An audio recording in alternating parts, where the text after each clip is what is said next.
Capítulo 5. As posições do indivíduo perante a lei. Falamos no primeiro capítulo do princípio de retidão, sobre o qual se baseia a lei. Ele corresponde a um princípio de equilíbrio e justiça, o qual faz parte da ordem de que é feita a lei. Vimos então que existe este outro método de conceber e conduzir a vida. Podemos agora nos perguntar se para vencer, ter sucesso e resolver o problema da sobrevivência, há somente o método vigente em nosso mundo, pelo qual se deve ser o mais forte e hábil para triunfar na vida, ou existe de fato outro método também?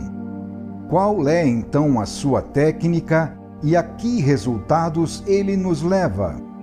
Aquilo que dissemos até aqui sobre a lei e a sua retidão pode nos levar à dúvida de que o outro método possa ser mais lucrativo e superar o sistema honesto e meritório, no qual se possui um valor real, mais útil do que se impor à força.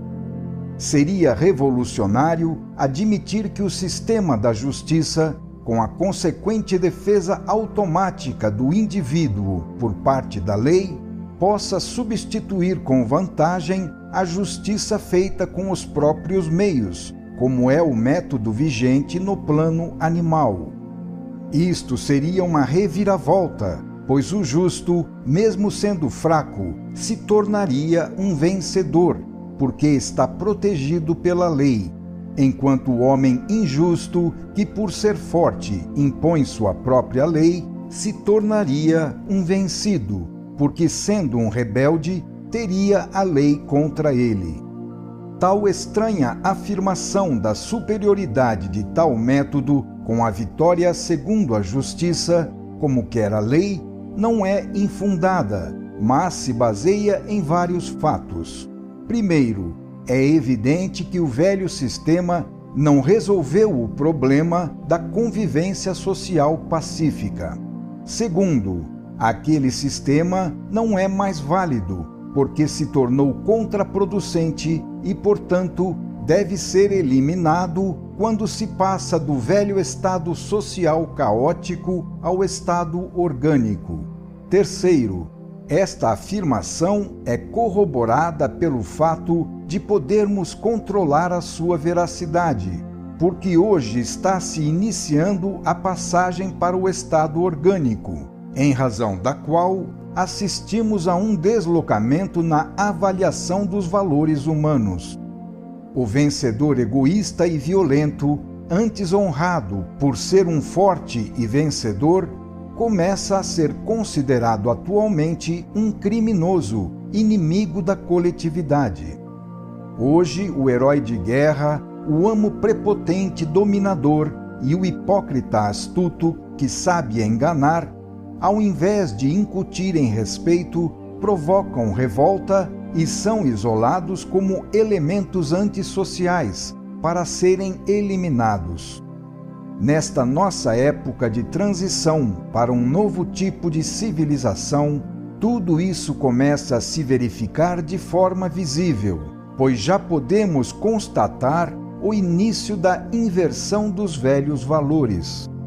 A razão desta mudança não é de caráter ético, mas sim biológico. Trata-se de uma questão de evolução. É pelo fato de passarmos ao estado orgânico que adquire valor o fator retidão, o qual serve nesta hora à vida. É por isso também que se desvalorizam os fatores força e domínio para impor-se, coisa que, pelo contrário, servem ao estado caótico. O problema é utilitário. A retidão é aceita pela vida não por ideologias morais, mas por razões práticas de rendimento. Tudo é relativo e evolui. Acontecerá então que o princípio de retidão e justiça, próprio da lei, superará o sistema vigente da luta. Isso não significa que ela será abolida, mas sim que mudará de forma. Pelo fato de estarmos passando hoje ao estado orgânico da sociedade, o separatismo individualista torna-se contraproducente para a vida, que por isso deixa esse método de lado como fase superada. Assim, a luta terminará na sua forma atual de seleção do mais forte ou ardiloso no baixo nível evolutivo, para continuar em uma forma mais aperfeiçoada, como luta inteligente, competindo na conquista do desconhecido. Ela se estenderá a grupos cada vez maiores, nos quais serão coordenadas as funções sociais e se organizará a coletividade seguindo a lei das unidades coletivas, conforme vimos no volume A Grande Síntese. Deverá assim desaparecer a luta individual e violenta, que será relegada ao submundo social. Sobre este tipo de luta prevalecerá uma de tipo mais inteligente, realizada em nível mental, que não se rebaixa às pueris rivalidades do orgulho humano.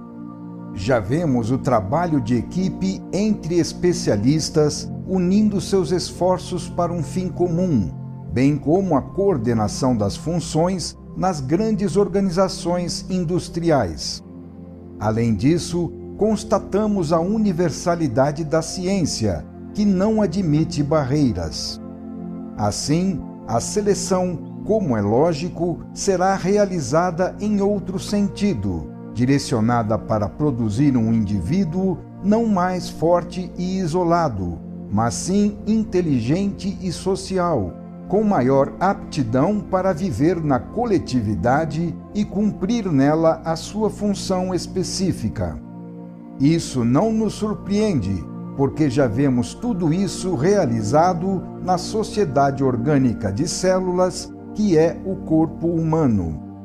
Para viver de tal forma, é necessário conquistar qualidades diversas daquelas valorizadas no passado, quando a vida se encontrava na fase precedente de evolução, e o sistema de retidão e justiça da lei era próprio de uma fase mais avançada, ainda a ser realizada.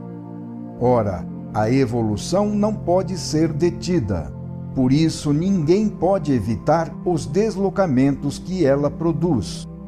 Portanto, a passagem para esse novo modo de conceber e conduzir a vida não é uma utopia, mas sim uma realidade já em ação, pois constitui um fenômeno que é natural e fatal consequência da evolução. Resolvido este problema, tratemos agora de conhecer mais a fundo a técnica deste novo método de vida, para poder fazê-lo funcionar com nossas mãos. Ao falar de retidão, tínhamos dito que o homem justo, colocando-se na corrente da lei, é por ela protegido e auxiliado. Isso seria uma bela solução para resolver o problema da vida, bastando ser honestos e nos colocarmos dentro da lei, para nos deixarmos assim ser levados por ela. Mas será possível usar esse sistema para alcançar tal finalidade? Para fazer funcionar a lei em nossa vantagem, bastará a retidão ou, por outro lado, precisamos também de outros fatores? Qual é a estrutura deste fenômeno? Dentro de que mecanismos deve se encontrar o indivíduo para sua vantagem e não para seu prejuízo? Como e em função de que elementos ele deve se conduzir para conseguir isso? Tudo se baseia na lei. Porém, ela não é apenas um princípio de retidão e justiça, mas também uma vontade de torná-lo atuante, formando uma corrente de seres vivos que a fazem realizar-se. Podemos representar o fenômeno com a imagem da correnteza de um rio sobre o qual o indivíduo se desloca com seu barco. Se ele rema de acordo com a lei, isto é, no sentido da corrente, ela o ajudará. Então ele avançará e seus esforços obterão o máximo de rendimento para o bem. Se, pelo contrário, o indivíduo rema contra a lei, isto é, no sentido oposto à corrente, ela não poderá ajudá-lo levando-o para frente. Então ele retrocederá e seus esforços só obterão rendimento para o mal. No entanto, o fenômeno não se exaure aí. Pode haver outras posições que devemos examinar para resolver o problema apresentado aqui, como a questão de ser honesto e se deixar levar. Se o fato de agir segundo a justiça nos coloca na corrente da lei, então nada impede que, uma vez colocado o barco na corrente, seja possível avançar sem remar. E esta seria uma bela solução, evoluir sem fadiga. Mas por que isso não é possível? Chegando a este ponto, é necessário, para compreender o fenômeno, levar em conta que influenciam como elementos fundamentais da lei não só o princípio de retidão e justiça, mas também o princípio de evolução e, portanto, todo movimento com essa finalidade. Assim, além daqueles princípios, a lei exige também o cumprimento deste dever por parte do indivíduo. Então vai contra a corrente da lei não só aquele que não cumpre o dever de retidão e justiça, mas também quem não cumpre o igualmente importante dever de evolução, deixando de efetuar o movimento para realizá-la. Em suma, o homem, embora justo, se não trabalha para evoluir, também é um violador da lei, assim como é também quem trabalha contra ela. Compreendido isso, vejamos quais são as outras posições, além dos dois casos extremos já examinados, que o indivíduo pode assumir perante a lei. Nos dois casos precedentes, ele se move, primeiro, segundo a lei e seguindo a sua corrente; segundo, contra a lei e movendo-se em direção oposta à sua corrente. Temos depois outros dois casos, relacionados não ao movimento, mas sim à inércia. Terceiro, o homem justo que se recusa a trabalhar para evoluir. Quarto, o homem injusto que igualmente se recusa àquele trabalho. Estes dois últimos tipos são ambos culpados, pois, dado que a lei é movimento, ficar parado é um atentado contra ela, constituindo uma revolta contra o princípio de evolução, fundamental na lei. Quais são então as consequências de se cometer o erro de não trabalhar para avançar seguindo o movimento evolutivo? Para melhor nos exprimirmos, representamos o fenômeno com a imagem de um grupo de seres percorrendo um caminho. Poderíamos traçar em um desenho a estrada sobre a qual avança o movimento dessa massa, relativamente àquele percurso, ao deslocamento e às várias posições do indivíduo. Para nos facilitar a compreensão, também introduziremos no fenômeno os conceitos de positivo e negativo. Assim, qualificaremos com um sinal positivo tudo aquilo que está de acordo com a lei e, portanto, progride com o próprio esforço, seguindo a corrente da evolução. E qualificaremos com um sinal negativo tudo aquilo que é anti-lei e, portanto, tende a retroceder, seguindo na direção contrária àquela corrente. Examinemos agora os vários casos já expostos.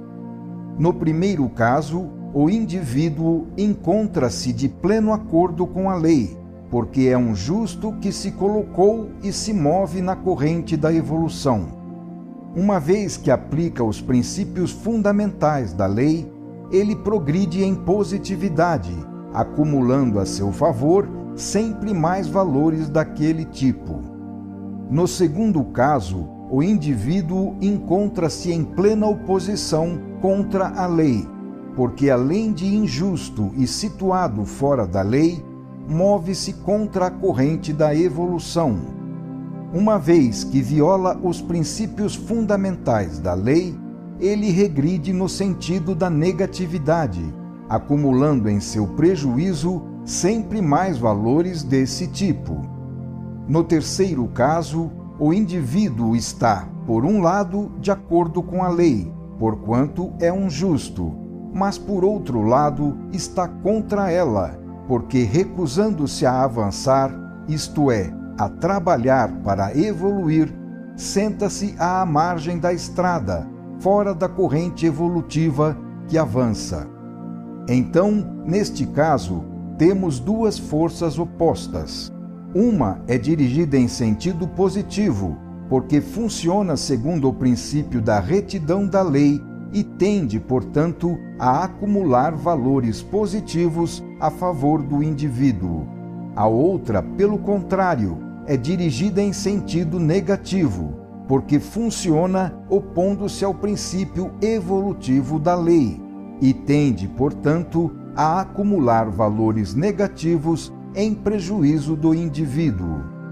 Então, a posição de justiça favorável a este homem, segundo a lei, é neutralizada por sua posição oposta de inércia antievolutiva contra a lei, em prejuízo dele.